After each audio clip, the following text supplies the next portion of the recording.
नमस्कार, आप देख रहे हैं हमारा खास प्रोग्राम सवाल 10 बजे का और आपके साथ मैं हूं गीतू चौहान। अपने इस खास प्रोग्राम में आज हम बात करने वाले हैं मिडिल ईस्ट में ईरान और इजरायल के बीच जारी टकराव अब सिर्फ दो देशों की लड़ाई नहीं रह गया है, इसका असर पूरी दुनिया की अर्थव्यवस्था पर पड़ने लगा है। भले ही सीधे तौर पर कुछ ही देश इस संघर्ष में शामिल हों, लेकिन आर्थिक मोर्चे पर करीब 40 देश इसकी चपेट में आ सकते हैं। दरअसल दुनिया की अर्थव्यवस्था तेल, गैस, समुद्री व्यापार और सप्लाई चेन के जरिए एक दूसरे से जुड़ी हुई है और ऐसे में अगर ये युद्ध लंबा खिंचता है तो ऊर्जा बाजार से लेकर शिपिंग रूट और महंगाई तक इस पर बड़ा असर पड़ सकता है। तो देखिए, ईरान इजरायल का ये युद्ध और ऐसे में वैश्विक असर इसका देखा जा रहा है। युद्ध में सीधे 3 देश शामिल हैं और आर्थिक तौर पर 40 देश इससे प्रभावित हो रहे हैं। इसमें तेल, गैस और शिपिंग पर खतरा बहुत ज्यादा मंडरा रहा है, तो वैश्विक सप्लाई चेन पर इससे दबाव बढ़ता हुआ भी दिखाई दे रहा है। कुल मिलाकर बहुत बड़ी चिंता ये युद्ध बनता जा रहा है। तो सबसे बड़ी चिंता हॉर्मुज जल डमरू मध्य को लेकर है, जहां से दुनिया के करीब 1/3 समुद्री तेल का कारोबार गुजरता है और अगर इस रास्ते में जरा भी बाधा आती है तो वैश्विक बाजार में तेल और गैस की कीमतों में तेज उछाल आ सकता है और इसका असर अमेरिका, चीन और भारत जैसे बड़ी अर्थव्यवस्थाओं पर भी पड़ेगा। तो भारत जैसे देश जो अपनी तेल जरूरतों का बड़ा हिस्सा आयात करते हैं, वहां पेट्रोल डीजल महंगा हो सकता है और महंगाई बढ़ सकती है। तो वहीं चीन, जापान और दक्षिण कोरिया जैसे औद्योगिक देशों के उद्योगों की लागत बढ़ने का खतरा है, यानी ये वो देश हैं जो बहुत ज्यादा प्रभावित हो सकते हैं। तो देखिए, हॉर्मुज जल डमरू मध्य पर खतरा किस तरह से है। दुनिया के 30% समुद्री तेल का ये रास्ता है। युद्ध बढ़ा तो सप्लाई बाधित होने का खतरा है। तेल कीमतों में तेज उछाल भी संभव है। ऐसे में इसका असर वैश्विक बाजार पर भी पड़ेगा, क्योंकि वैश्विक बाजार में इससे अस्थिरता आएगी, यानी कि किसी भी तरह से कुछ भी कंफर्म नहीं होगा। बाजार पर एक बड़ा असर ये डालता हुआ दिखाई देगा। वहीं बड़ी अर्थव्यवस्थाओं पर बड़ा असर देखने को मिलेगा। बात करें अमेरिका की, महंगाई का खतरा यहां पर बना रहेगा। चीन की बात करें तो उद्योग और सप्लाई चेन इससे प्रभावित होगी। वहीं भारत की अगर हम बात करते हैं तो पेट्रोल डीजल महंगे होंगे। जापान भी इससे प्रभावित होगा और यहां पर ऊर्जा संकट पैदा हो सकता है। तो यूरोप की जर्मनी, ब्रिटेन और फ्रांस जैसे देश भी ऊर्जा कीमतों में बढ़ोतरी और सप्लाई चेन बाधित होने से प्रभावित हो सकते हैं। वहीं मध्य पूर्व के कई देश जिनकी अर्थव्यवस्था तेल और गैस निर्यात पर ही टिकी है, उन्हें भी क्षेत्रीय अस्थिरता का सामना करना पड़ सकता है। तो देखिए, बड़ा असर यहाँ पर दिखाई दे रहा है। मिडिल ईस्ट के देशों की अगर हम बात करते हैं तो उन पर तो जाहिर सी बात है कि एक बड़ा असर दिख ही रहा है। सऊदी अरब की बात कर लेते हैं, जहां पर अब तेल निर्यात जोखिम बन गया है। यूएई की बात करें तो व्यापार और लॉजिस्टिक्स प्रभावित हो रहे हैं। कतर में देखें तो एलएनजी सप्लाई पर खतरा बना हुआ है और वहीं ओमान में शिपिंग रूट दबाव में आ चुका है। अब कारोबार हो तो कैसे हो। तो दुनिया के 40 देशों पर इस जंग का असर दिख रहा है। ऊर्जा कीमतों में उछाल, शिपिंग लागत बढ़ने का खतरा लगातार बना हुआ है और ऐसे में महंगाई में तेजी औद्योगिक उत्पादन को प्रभावित करती हुई भी दिखाई दे रही है। तो सिर्फ बड़े देश ही नहीं, बल्कि दक्षिण एशिया और अफ्रीका के कई विकासशील देश भी इस आर्थिक झटके से अछूते नहीं रहेंगे। तेल महंगा होने से परिवहन, बिजली और खाद्य कीमतों पर दबाव बढ़ेगा, जिससे महंगाई एक नई चुनौती बन सकती है। यानी साफ है कि अगर ये टकराव जल्द नहीं थमा तो इसका असर सिर्फ युद्ध के मैदान तक सीमित नहीं रहेगा, बल्कि दुनिया की अर्थव्यवस्था के हर कोने तक इसकी गूंज सुनाई दे सकती है। संकट बड़ा है और ऐसे में चर्चा इसी को लेकर आज हो रही है कि आखिर किस तरह से ये देश प्रभावित हो रहे हैं जो सीधे तौर पर नहीं जुड़े हुए हैं।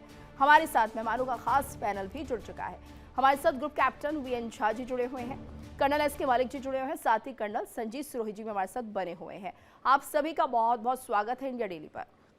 तो देखिए, जिस तरह से लगातार हम ये देख रहे हैं कि कहीं ना कहीं काफी देश जो इस जंग से प्रभावित हो रहे हैं, उन पर अब सीधे तौर पर असर दिखने लगा है।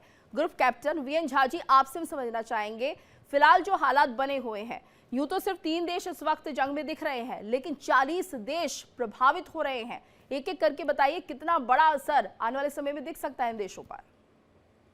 जी हाँ गीतू, देखिए इसका असर तो सारे देशों पर पड़ेगा। और जहाँ तक आपने गिनाए थे कि खाद्य पदार्थ, कुछ और एनर्जी का सामान, ये सब महंगा हो जाएगा। इतना ही नहीं, हर चीज़ जो कि परिवहन से रिलेटेड है, एनर्जी से रिलेटेड है, हर वो चीज़ महंगा होगा। तो इसका असर सिर्फ एशिया या स्पेसिफिक एरिया में नहीं, सुदूर दक्षिण तक जहाँ पे भी आयात का कोई सामान जो जाता है, वो ट्रांसपोर्टेशन होता है, वो सब कुछ महंगा होगा। क्योंकि हर ट्रांसपोर्टेशन जो है वो इन्हीं तेल से चलता है। और अगर तेल महंगा हुआ तो वो सब महंगे होंगे।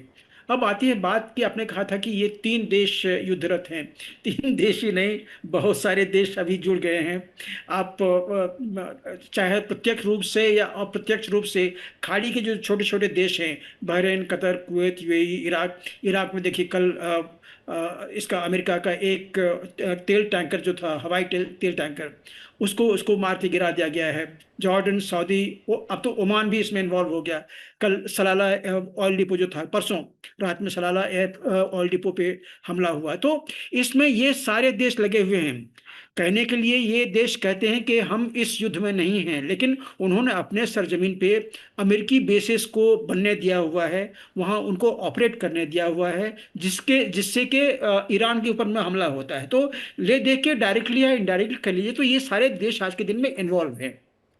अब आती है बात के किस तरह से ये युद्ध जो है, ये जो जो प्राइस राइज है, इसका इम्पैक्ट होने जा रहा है। देखिए, आपने 40 देश कहे, मैं तो आपको सीधी सीधी कहता हूं कि एशिया के सारे देश और यूरोप के सारे देश, खास करके यूरोप।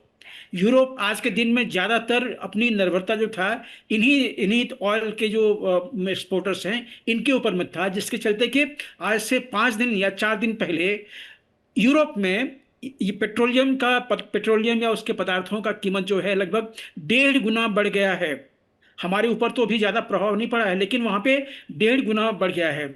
हमारे यहाँ पे गैस, एक सिलेंडर 60 रुपये महंगा हुआ, तो यहाँ पे लोग वो मरने मारने और जलाने पे उतारू हो गए हैं। ये बुरी मानसिकता है। पूरे का पूरा विश्व जो है इन तेल पदार्थों के चलते जो जो महंगाई आ रही है, उससे उसको जूझना पड़ेगा, उससे उसको सलटना पड़ेगा और ये एक्सेप्ट करना पड़ेगा। एक और चीज बता दूं, आपने ये सुना होगा कि जितने देश हैं, चाहे वो बहरीन, कतर, कुवैत, जी। UAE, Iraq, Jordan, Saudi, Oman, सब क्यों नहीं हो, सबों ने अपने तेल उत्पादन अभी बंद कर दिए हैं। जी। और जब एक बार आप तेल उत्पादन बंद करते हैं, तो इसको रीस्टार्ट करने के लिए आपको हफ्तों या महीनों लग जाते हैं। हम्म। क्योंकि ये छोटी प्रक्रिया नहीं है कि आप एक टैप खोल दो या एक स्क्रू को खोल दो और तेल बहना शुरू बिल्कुल। हो जाएगा, ऐसा नहीं होता है। तो इसका जो इम्पैक्ट है आने वाले दिनों में पूरी दुनिया देखेगी। और जो जितने लोग, जितने देश डिपेंडेंट हैं इन देशों पे पेट्रोलियम प्रोडक्ट के लिए, वो तो बहुत ही ज्यादा प्रभावित होंगे। लकीली भारत के पास आज के दिन में काफी सारे और अन्य स्रोत भी हैं, तो भारत के ऊपर में इसका ज्यादा इम्पैक्ट नहीं पड़ेगा। लेकिन सबों को ये तपेश झेलनी पड़ेगी गीतू। बिल्कुल, और ऐसे में ये समझना होगा, देखिए जितना बड़ा ये प्रभाव देखने को हमें मिल रहा है, आने वाले समय में हमें थोड़ी और समझदारी से ऊर्जा का इस्तेमाल करना होगा। कर्नल संजीत सिरोही जी भी हमारे साथ जुड़े हुए हैं। कर्नल संजीत जी, आपसे हम समझना चाहेंगे, सर देखिए अब जरूरत है कि हमें एक्सेप्ट करना होगा कि हाँ थोड़ा फर्क जरूर आएगा, लेकिन अफवाहें जिस तरह से फैली हुई है कि एलपीजी खत्म हो गई है, 2 दिन के अंदर जो 90% रेस्टोरेंट वो बंद हो सकते हैं, ये तमाम तरह की जो बातें फैल रही हैं, क्या आप वाकई ये समझ रहे हैं कि 2 दिन के अंदर एलपीजी इतनी खत्म हो जाएगी कि 90% कारोबार लोगों का बंद हो जाएगा खाद्य से जुड़ा हुआ?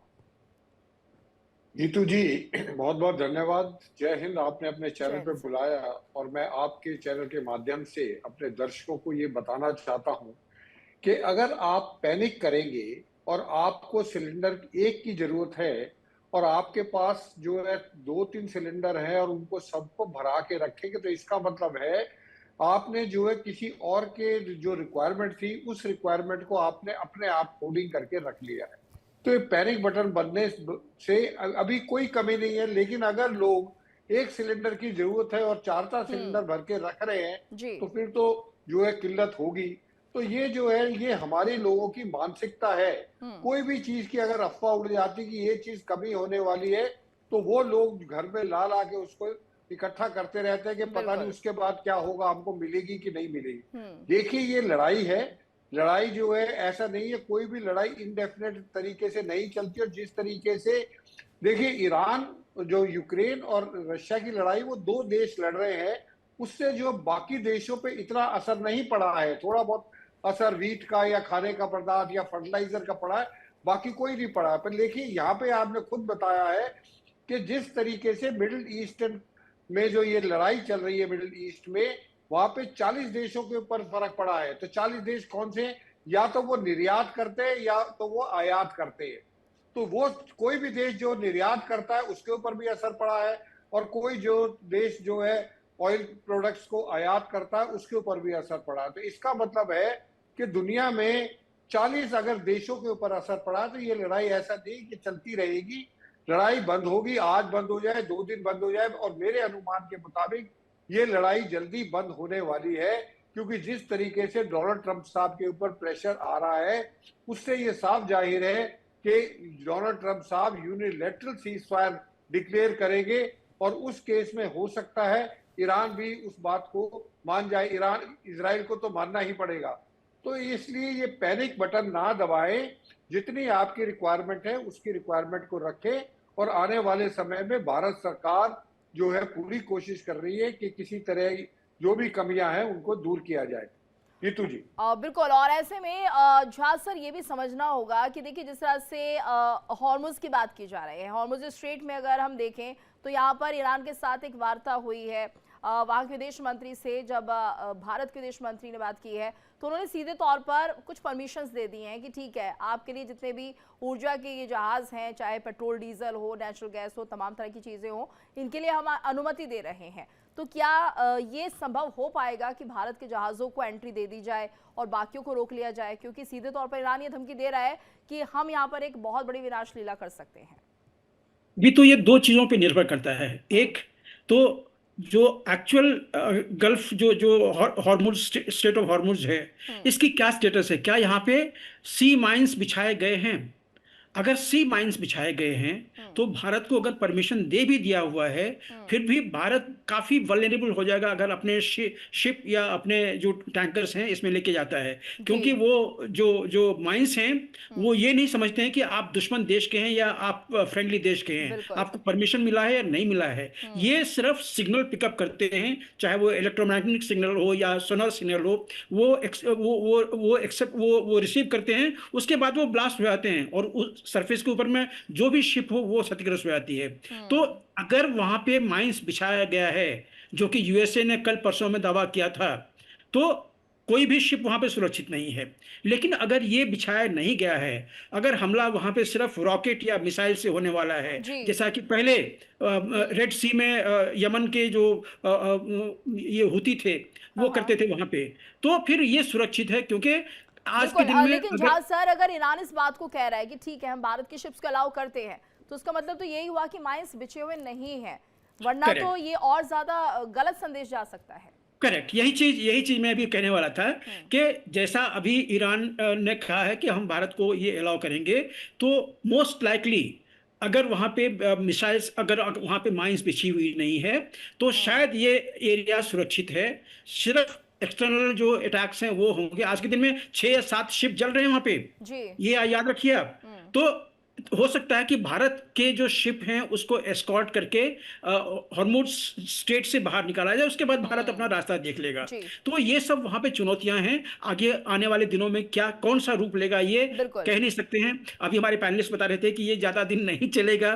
देखिए, अमेरिका ने युद्ध शुरू तो कर दिया है, खत्म करना इसके अंदर में नहीं है। अमेरिका ने जिस तरह से एक रिजॉल्व लिया था कि खमैनी को खत्म कर दो, हो सकता है कि ईरान भी इसी तरह से एक ले कि ट्रंप जहां भी मिले उसको खत्म करो। तो ये जल्दी ऐसे नहीं जाएगा, क्योंकि अब इसमें जो इंतकाम, जो बदला लेने वाला है, जो रिवेंज लेने वाली चीज है, अब ईरान के आसपास में वो चीज आ गई है, जो कि कल या परसों जो आयतुल्ला, जो नए आयतुल्ला है उन्होंने कहा था। तो देखिए आगे आने वाले दिनों में keep the fingers crossed, hope for the best. जी बिल्कुल, यानी कुछ भी हो सकता है। Colonel SK. मलिक जी भी हमारे साथ जुड़ गए हैं, रक्षा विशेषज्ञ हैं। Colonel SK. मलिक जी, आपका स्वागत है। आपसे भी हम समझना चाहेंगे फिलहाल जो हालात बने हुए हैं, इन हालातों को हम कैसे देखें? क्या एक बड़ा असर हम ये माने कि 40 देशों पर पड़ने वाला है? बाकी देशों की तो हम क्या ही बात करें, लेकिन भारत को लेकर अगर हम कहें, जिस तरह से तेल और के दाम बढ़ रहे हैं, डीजल पेट्रोल के दाम बढ़ रहे हैं, एलपीजी इस वक्त किल्लत दिखा रहा है कि एलपीजी नहीं मिल पा रही है लोगों को, तो क्या माना जाए आने वाले दिनों में समस्या बढ़ेगी? क्या वाकई समस्या है या फिर कुछ ऐसे अपॉर्चुनिस्ट यहाँ पर हैं जो इस मौके का फायदा उठाने की कोशिश कर रहे हैं?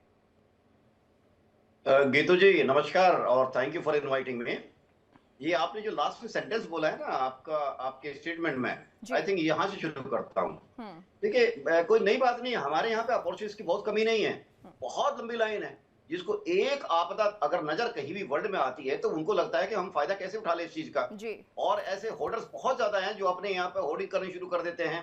और ये जो पिछले 2 दिन का जो पैनिक दिख रहा है हम पूरे देश में, देखिए मैं दिल्ली से बोल रहा हूं और एक चीज बताएं कि किसी भी चीज की किसी भी तरह कोई कमी यहाँ नजर नहीं आ रही है। और यही मैं कनेक्टेड हूँ छोटे टाउन से भी जहाँ पे हमारे रिलेटिव्स वगैरह रहते हैं। मैं उनसे भी जानकारी लेने की कोशिश कर रहा हूँ कि क्या वास्तव में ऐसी पैनिक की स्थिति है छोटे टाउन्स में